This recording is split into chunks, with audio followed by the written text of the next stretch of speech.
Let's embroider Chinese cross stitch together. Start with one horizontal stitch and then cross it with 2 straight stitches.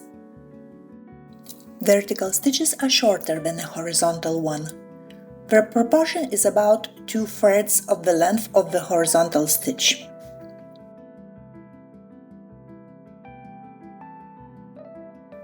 Chinese cross stitch can be worked as a detached decorative stitch, but also as a border stitch.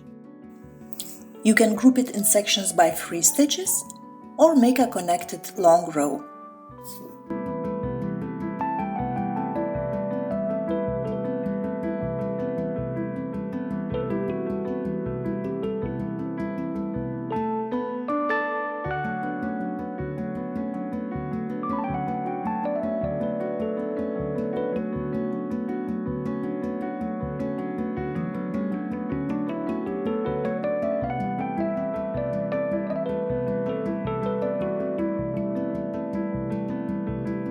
To embroider a decorative border, mark 2 parallel lines and position your stitches on these lines.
The back side of the stitch is quite messy as there are a lot of jumping threads.